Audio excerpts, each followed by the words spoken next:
The buzzing of my phone was the soundtrack to the end of my world. My husband, Mark, picked it up from the coffee table. It was just an innocent gesture, something he'd done 1,000 times before. He was probably just going to check the time or hand it to me. But then his thumb swiped across the screen, his eyes scanned the notification, and his face, it just froze. The warmth drained from his expression, replaced by a cold, hard confusion that quickly morphed into something darker. Betrayal. The message wasn't from a secret lover, not in the way you might think. It was from someone named Alex. The preview read, "The drop is confirmed for midnight. The package is secure. Are you ready for tonight, Shadow?" Shadow. That was my name in the other life, the one Mark knew nothing about. My heart didn't just drop. It plummeted into a black hole in the pit of my stomach. The air turned thick, and every sound in the room, the ticking clock, the hum of the fridge amplified into a deafening roar. Shadow? Mark's voice was barely a whisper, a broken, fragile thing. He looked at me, really looked at me, and I could see the man I loved trying to reconcile the woman in front of him with the name on the screen.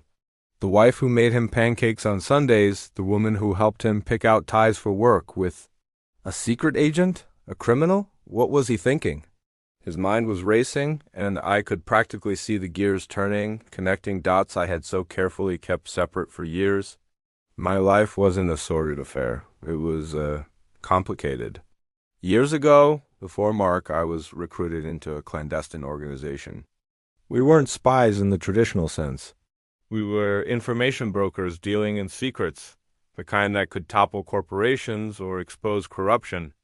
We called ourselves librarians, and our job was to acquire and protect sensitive data. My coding name was Shadow because I was good at it. I was invisible, untraceable. I thought I had built an impenetrable wall between my two worlds. But a single text message had just bulldozed it to the ground. "Lila, what is this?" Mark asked again, his voice gaining a hard edge. He held the phone up like it was evidence in a trial. My trial? Who is Alex? What package? What the hell does Shadow mean? The questions came out like bullets. I couldn't breathe. I tried to form words, an explanation, a lie, anything to stop the unraveling. But my throat was tight, my mind a blank slate of panic. The truth was a tangled web of danger and secrets, a story so unbelievable it sounded like a movie plot. How could I tell him that his gentle, slightly nerdy wife, who ran an online bookstore, was also a high-stakes information courier? I had always justified the secrecy as a way to protect him. If he didn't know, he couldn't be a target. My work was dangerous. The people I dealt with were not the kind you bring home for dinner. They were ruthless, powerful, and they didn't tolerate loose ends. Mark, with his kind heart and his predictable, safe life, was the antithesis of all that. He was my anchor, my sanctuary. And I had just dragged him into the storm. Mark, please. Let me explain. I finally managed to choke out. The look on his face told me he was past simple explanations. He saw the years of our marriage flashing before his eyes. Every shared moment, every "I love you," now tainted with this colossal lie. He wasn't just hurt, he was terrified. He was looking at a stranger. I could see him questioning everything. Was our life a lie? Was I a lie? My past was something I ran from, something I thought I had buried when I met Mark. I was a different person back then, younger, more reckless. I'd grown up in the system, an orphan with a talent for disappearing, for noticing things others missed. A man named Elias, the head of the organization, found me. He gave me a purpose, a family of sorts. But it was a life lived in the gray, a world of paranoia and constant vigilance. Meeting Mark was like seeing color for the first time.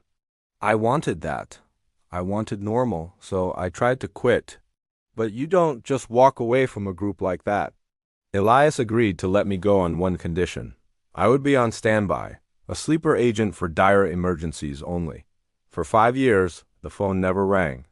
I'd built a life with Mark, a real life. I started my business. We bought a house. We talked about having kids. I let myself believe that Shadow was truly dead and buried until 2 weeks ago.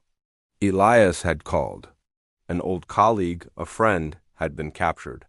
The data he was carrying was critical. They needed their best agent back for one last job. They needed Shadow. I agreed, telling myself it was the only way to truly be free, to protect the life I had built.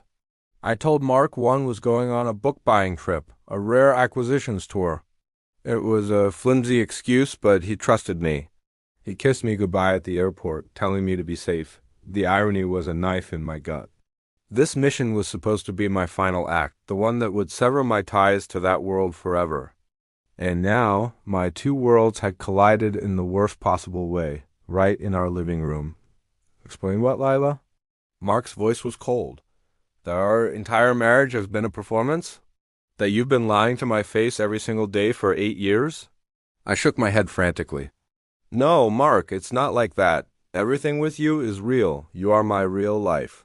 This other thing is a ghost from my past, something I was trying to escape. I took a step toward him, my hands outstretched, pleading. He recoiled, flinching as if I might physically harm him. That single movement shattered my heart into a million pieces. He was afraid of me. My phone buzzed again. Another message from Alex.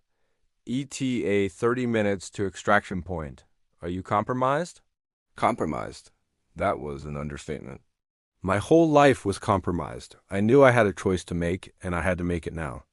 I could continue the lie, try to spin some story about a practical joke or a wrong number, but looking at Mark's devastated face, I knew lies were no longer an option.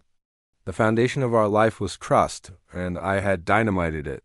The only way to even begin to rebuild was with the raw, terrifying truth.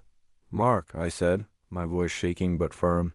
Sit down. I'm going to tell you everything, and I mean everything. My name isn't the only thing I haven't been honest about. His eyes, filled with pain and suspicion, stayed locked on mine. He didn't move. He just stood there, a sentinel guarding the ruins of our life. I knew this was it. The next few hours would either be the beginning of an impossible reconciliation or the definitive end of us. I took a deep breath, the name Shadow feeling like a bad taste in my mouth.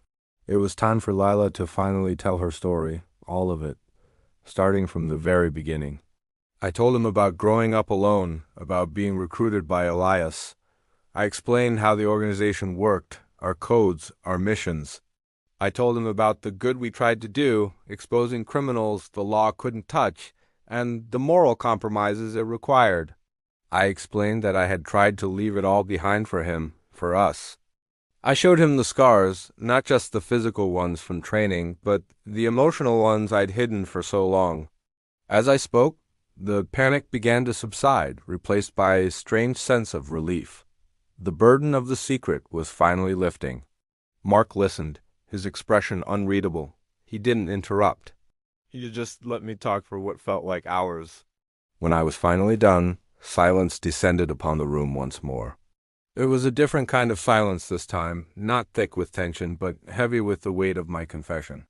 He finally lowered the phone, placing it gently back on the table. He walked over to the window and stared out into the night, his back to me. So, tonight, he said, his voice quiet. This drop, is it dangerous? The question caught me off guard. I expected anger, accusations, the demand for a divorce, but his first question was about my safety. A tiny flicker of hope ignited within me. Yes, I answered honestly. It could be. He turned around, and for the first time since he read the message, I saw a flicker of the man I married in his eyes. It wasn't forgiveness, not yet. It was concern. It was a connection that even my monumental lie hadn't been able to completely sever. What do you need to do? He asked. And in that moment, I knew our story wasn't over. It was broken, maybe irreparably, but it wasn't over. The path forward would be long and filled with doubt, but his question wasn't an ending. It was a beginning. The beginning of figuring out who we were now, and if the woman named Lila and the agent named Shadow could somehow coexist in a life with the man who had just seen both. Thank you so much for watching. This story is a reminder that secrets can have devastating consequences, but the truth, however difficult, is often the only way forward. If you enjoyed this, please like, subscribe, and hit that notification bell for more stories. Let me know in the comments what you would have done in this situation. See you next time.